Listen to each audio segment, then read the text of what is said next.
Première question. La dernière, excusez-moi de revenir sur la congolité, parce que j'étais à Lubumbashi, où on allait vers Kasumbalé, ça quand vous vouliez rentrer dans le pays à l'époque, et on vous avait empêché de retourner dans le pays. Ça se parle tous les jours. Tantôt, Moïse Katumbi n'est pas congolais, zambien, italien, aujourd'hui ça revient les mêmes débats. Regardez les Congolais en face. Et les Congolais qui pensent que vous devez être président sont inquiets. Ils pensent même que vous serez exclus. Est-ce que Moïse Katumbi est effectivement congolais? S'il est congolais, pourquoi il y a des doutes sur sa congolité? Merci. Bon, vous savez, Moïse Katumbi n'est pas congolais. Il faut laisser ça aux demandeurs d'emploi. Moïse Katumbi est bel et bien congolais. Je l'ai dit l'autre fois sur France 24, là où je suis né, ma mère, elle est enterrée ici au cimetière de Sapin 2. La petite fille du roi Msiri, allez voir le nom de ma mère, elle s'appelle Mwenda. Donc laissez les demandeurs d'emploi aller chercher du travail. Et c'est un rêve, il est permis à tout le monde de rêver, c'est de l'utopie. C'est tout à fait normal. Vous savez, moi je ne suis pas quelqu'un qui pleure. Je ne pleure jamais. Jamais. Quand je suis arrivé à la tête de la province du Katanga, les Congolais n'étaient pas respectés par les Zambiens, par tout le pays voisin. Tous les Katangais, quand je parle de Katangais, c'est tous les Congolais vivant au Katanga. Parce qu'à l'époque, j'avais dit, vous savez qui est allé chercher nos frères du Kasaï revenir au Katanga? C'est moi.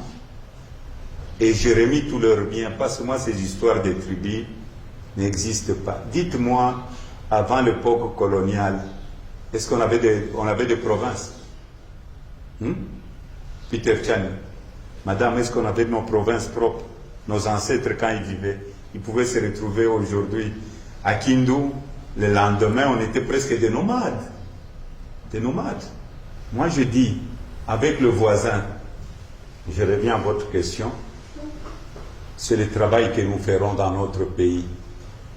Quand j'étais gouverneur, on était vilipendés. Vous partez en Zambie, voleur.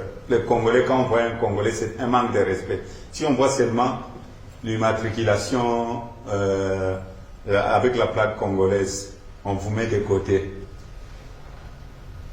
Et j'ai dit, il faut qu'on change les choses. On a commencé à travailler. J'ai arrêté l'exportation de minerais bruts pour créer l'emploi. Toutes ces usines qui sont nées ici, c'est moi, l'auteur de ces usines-là. Mais les Zambiens ont commencé à nous respecter. Dans le temps, c'est les Congolais, c'est le gouverneur congolais qui allait en Zambie pour faire des réunions parce qu'il n'y avait pas de route, ils avaient honte. Mais une année après, les Zambiens venaient ici et on a remis le respect. Il ne faut jamais condamner. Si moi je ne mange pas chez moi à la maison, c'est le journaliste. Est-ce que je vais dire c'est madame Odia qui est la base de ça? Non, c'est parce que moi-même je suis incompétent. Et qu'est-ce que je dois faire pour que les gens me respectent, pour que je ne puisse pas? Il ne faut pas chercher de bouc émissaire. Le Congo est un pays riche. Nous, au Katanga, on nous a respectés compte tenu du résultat du travail qu'on a fait.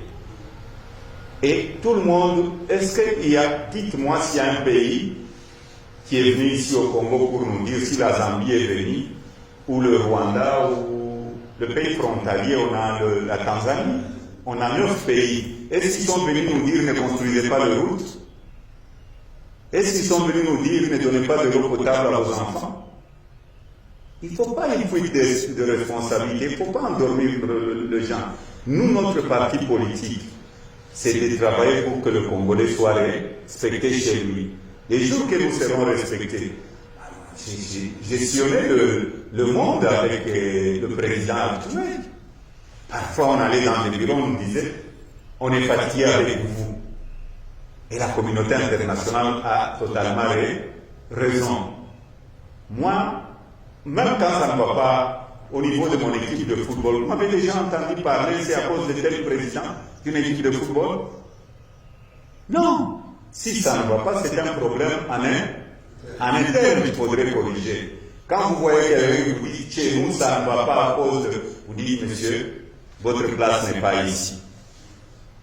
Est-ce que dans toute la République, la souffrance qui est à Guémena, la souffrance qui est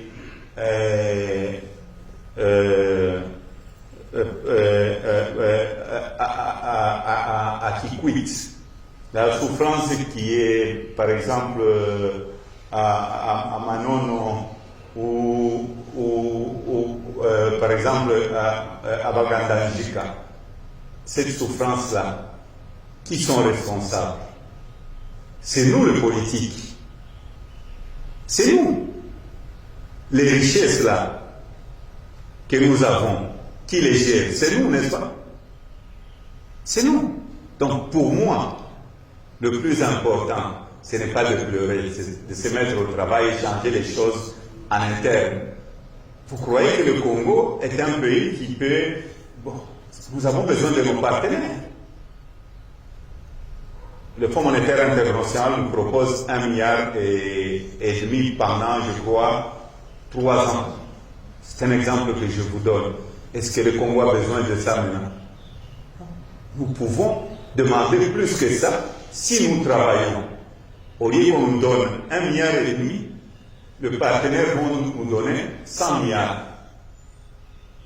Si nous produisons, si le budget monte, le budget national, monte jusqu'à 20 milliards, 25 milliards, vous allez voir, même ce qu'on va nous donner par nos partenaires, ce n'est plus les 500 millions, là, ça va être peut-être 5 milliards, 10 milliards. Donc pour moi, nous sommes responsables, nous les politiques. C'est pourquoi nous voulons changer les choses avec notre parti politique. Et tout est possible. Quand j'ai pris le Katanga, vous ne pouvez pas quitter Kasumbalé, ça jusqu'à Kolwezi. Demandez à Ndekoeleze qui est venu à l'époque. Les camions faisaient 3-4 mois. Maintenant, ils font combien? 6 heures? Est-ce que je suis allé pleurer chez quelqu'un? Non. J'ai dit, nous devons d'abord résoudre nous-mêmes le problème en interne pour que nous soyons respectés. Si vous revenez chez vous à midi, vous ne revenez pas, je m'excuse, si vous revenez chez vous ivre chaque jour et que vous ne prenez pas soin de vos enfants, est-ce que c'est le problème de Madame Ouvy? C'est votre organisation interne. Donc pour moi, tout est possible. Mettons-nous au travail pour changer les choses. Moi, quand j'étais gouverneur, je n'ai jamais pleuré. J'ai vu des gouverneurs défier, venir au Katanga pour voir ce qu'on faisait. La production je n'ai même jamais parlé du passé, c'est pour vous donner un exemple. Quand je suis arrivé, le Katanga exportait 8000 tonnes de cathode de cuivre lent. Mais le minerai était là. Mais tout le minerai brut partait en Chine. Est-ce que c'est les voisins qui nous ont demandé d'envoyer ces minerais bruts en Chine? Mais quand j'ai interdit, c'était un combat avec le pouvoir de Kinshasa. J'ai laissé la production à 1 350 000 tonnes après une année de cathode de cuivre. Le cobalt qui était à 2 000 tonnes, on est passé à 60 000 tonnes. Ça dépend de la vision. Donc pour moi, ce que je suis en train de vous dire, tout est possible ici au Congo pour que le Congo soit respecté. Nous avons tout. C'est comme quand nos mamans journalistes se préparent. Et elles ont besoin de l'huile, elles ont besoin du sel, elles ont besoin de tomates, elles ont besoin des oignons, un peu de persil, je ne sais pas quoi, pour faire une bonne sauce. Pour faire la bonne sauce, on a tout ça au Congo.